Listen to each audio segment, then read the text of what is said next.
right now. Pittsburgh's best sports show is about to begin. Call us or tweet us. We've got things to talk about on the Ireland Contracting Nightly Sports Call. Good evening, everyone. Welcome inside the Fan Cave. Bob Pompeani with you here at 412-575-2600. Call us, air your opinions. You'll have a chance to speak with Andrew Fillipponi up at 93.7 The Fan, part of the PM team. And tonight, Andrew, we had what turned out to be the norm with the Pittsburgh Pirates. Last night, looks like the aberration, 10 runs in one game. Tonight, not so much. 4 hits, no runs. Game-winning hit was the first batter of the game. And it wasted a good pitching performance by Mitch Keller. But your thoughts on the Pirates now, 6 wins, 12 losses? Yeah, necklaces, torpedo bats. It doesn't make a difference, Bob, when you've got Valdez hitting cleanup back out there again tonight. A lineup made up. Look at the bottom of that order. Tommy Pham, Adam Frazier again, Henry Davis. Absolutely no opportunity to score tonight. Like I said, 4 hits, that was it. 2 of them by Sawinski. Nobody else could do much of anything against the guy who you are correct in saying he was a back-of-the-rotation guy. So tomorrow, we'll see what happens there, but they're 6-12 in a division that is going to get away from them pretty quickly.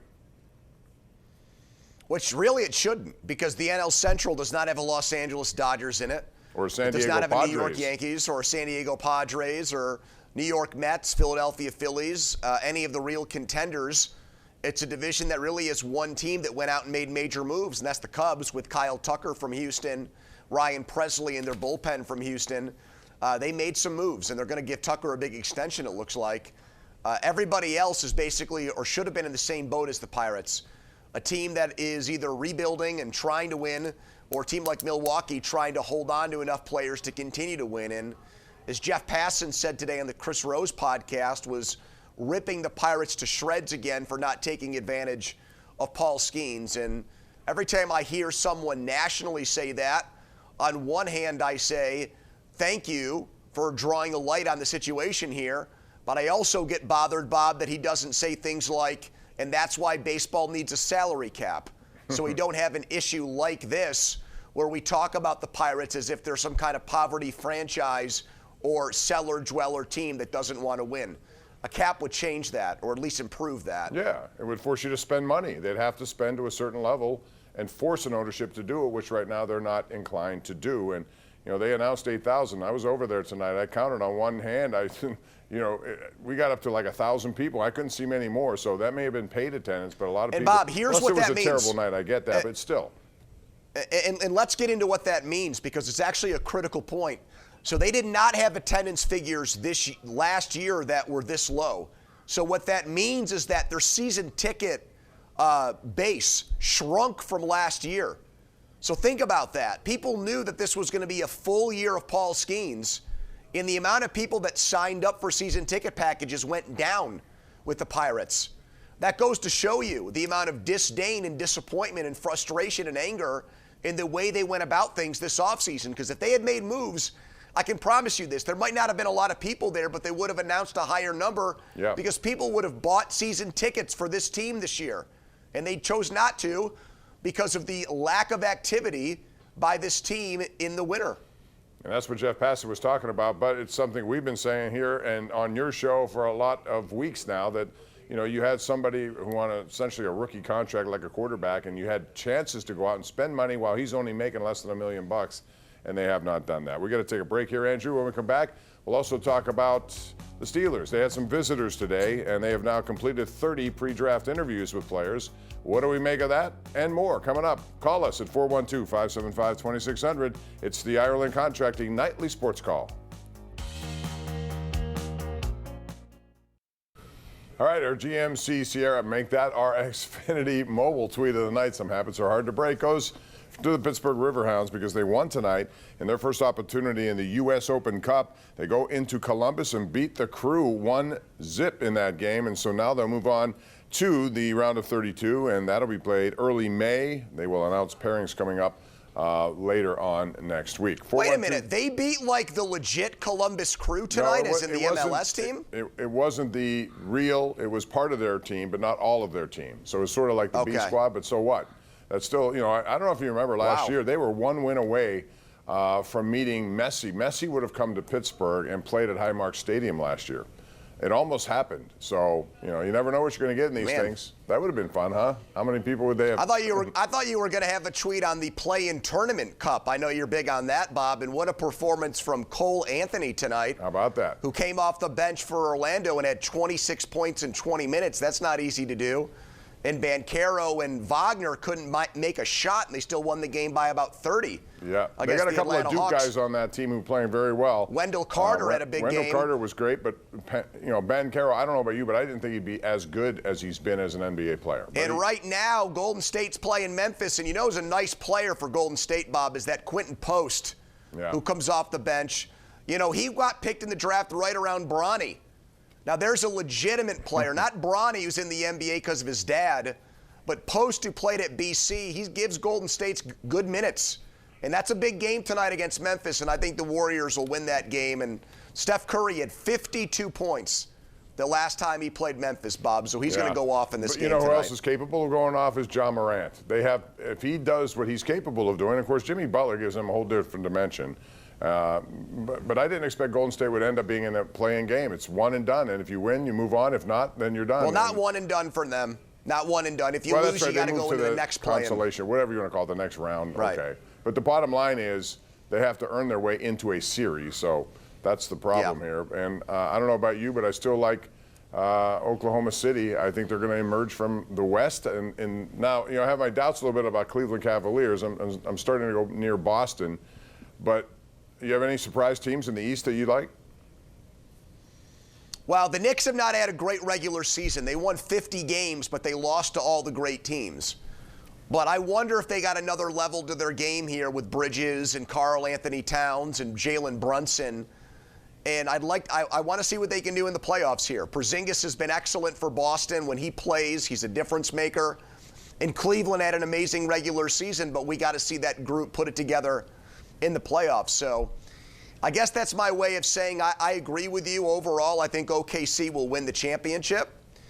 But if I had to, I'm not ruling out the Knicks, Bob, as the East representative. I'm not going to do that yet because I think those guys can put it together in the playoffs. I think it was important for Cleveland the last time they met Boston. In Boston, they were down big, like 20-some points. They came back to win that game. They needed that to know that if they meet them eventually, that they could win there. Playoffs for hockey start, too. There's not much going on in the regular season. The Penguins open up on Thursday night, or I should say play their final game against Washington on Thursday night, and then the playoffs begin. I don't know about you. I told Mueller this last night that I think Washington is going to be a first-round eliminated team. I do not like the way they're playing. I think their goaltending still has to prove it in a big game. I think a team like Montreal is playing sneaky good, and I would look for an upset special there. Well, Montreal's limping in here. Montreal could miss out. They won't. Columbus won again tonight. I know, but Montreal. So they're still in. Yeah, well, if that happens, then, I don't know. I think Montreal's a team that still can handle Washington. Maybe Columbus can, too. I mean, I remember a couple of years ago how Tampa Bay lost to Columbus in 4 straight games before they went on a cup run. All right, let's get to the phone lines. We've spent too much time on the NBA. I'm sure people out there are saying, what are you doing? But, hey, we like the NBA. Let's go to our number one Cochran Go One Better caller of the night, and that would be Bob in the North Hills. Hello, Bob. How are you? Hey, Bob. And how you doing? I was wanting to say that, maybe, Pittsburgh needs an NBA team, right? Instead of having the Pirates around for so long, maybe get rid of them. And I don't want to lose it. Don't even never get rid of them. When McCutcheon retires, maybe, you don't want to not have a baseball team, sir, in my opinion. You want to have somebody who's willing to invest more in a baseball team. You know what, just getting back to the NBA, just to make a little bit of a point here, you want to talk about a guy who's spending a lot of money, and he may be crazy in how he's doing it, but the owner of the Phoenix Suns, who just fired his 4th coach in 4 years, and he's paying off a whole bunch of them, including his latest, Mike. He owes him $40 million. $40 million, Budenhouse, he signed for 50, right? So he had 1 year of, so he owes him 40. He owes him 40. But he owes other people, too. And so but he's throwing money at him, and you can applaud that if you want. Maybe it's not the right strategy, but the bottom line is he's an owner who's willing to spend money, and I think that's what they need here more.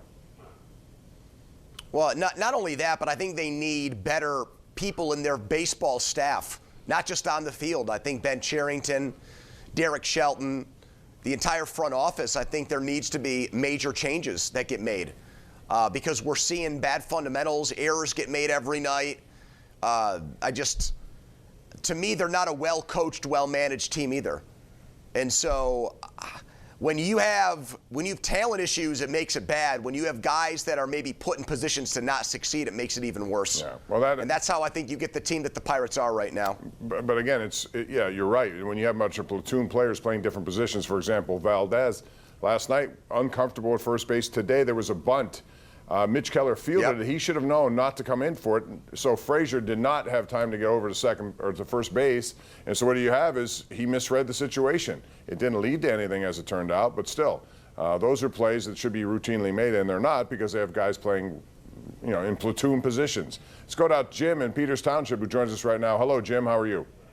Hey, I want to talk about the Pirates. Let me just say this: they had a clean house, get rid of them all. I mean, I'm so upset with the Pirates. I've never felt this way, and I've been following them since 1960. I was 8 years old. I want to make a point about the Major League bats. Bob Walk said a year or two ago, or maybe 3, on one of the games, they're using their same weight, but they're not as hard. Look at that bat tonight. That bat splattered in half. It went up to center field. That never used to happen 15, 20, 25 years ago. You didn't see the bats break like that. I've seen a lot of bats break. I never kept track of it, Andrew. I mean, to me, it's not unusual to see bats splinter. I've seen a number of occasions. What's the insinuation there? What's he trying to say? I don't know. I don't know. Have they used any torpedo bats yet? That's what I want to know. Have we discovered that over there or not? Doesn't sound like it's made a difference. No. I mean, geez, they're still, from a power perspective, a home run happens once a week, it feels like, with the Pirates. Nobody hits the ball over the fence. There's no instant offense. You got to string runs together and steal bases and stuff to score. They make it really hard. Yeah. And it's never been easier in baseball to hit a home run outside of the steroid era than right now. And yet it feels like they have guys who are incapable of doing it. They haven't had a 40 home run hitter since the early 70s in Stargell. It's one of the most embarrassing stats in all of baseball, that it's been that long since the Pirates have had a legitimate power-hitting player. I don't know if anyone can get to 25 plus. I thought O'Neal Cruz could be maybe a 30-30 kind of guy, but now I'm having my doubts about some of that. There's a lot of baseball left, but still, I don't see anyone on their team who's capable of doing even 20 potentially.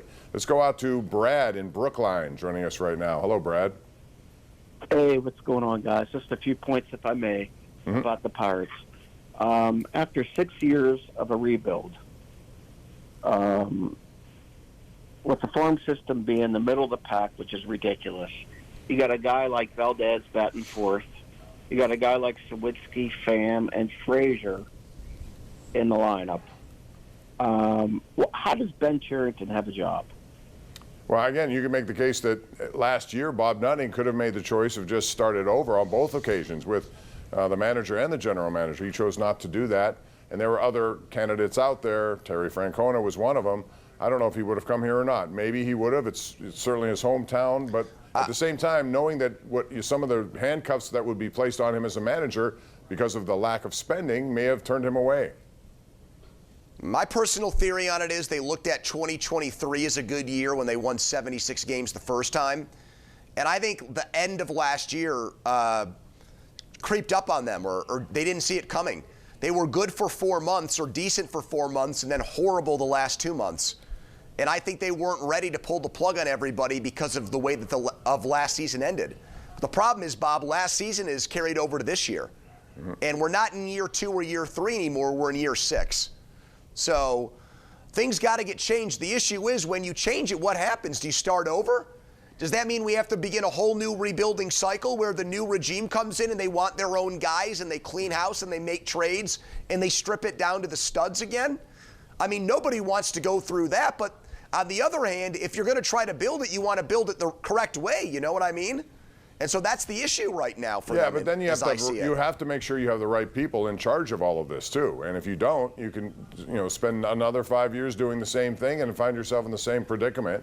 So, Yep. you know, I remember the end of the Neil Huntington, or in the middle of it, I mean, it was about this time that they started to play very good baseball, and they added some pieces, and the next thing you know, because the first 5 years were not very good for that regime either, but they waited, and they, you know, got 3 good years in a row out of it, and then they didn't sustain it after all. So we got to take a break. On that note, Andrew, we'll come back. We have Joel in Mount Washington. We'll try to get to you next, Joel, right here on the Ireland Contracting Nightly Sports Call.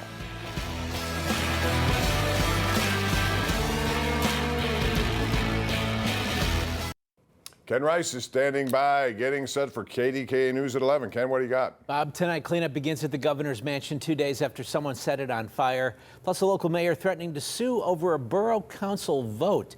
And Kristen Emery tracking a real roller coaster of a week of weather, all coming up on KDKA at 11. All right, thanks very much, Ken. Joel in Mount Washington, real quick, you have 20 seconds. Go ahead.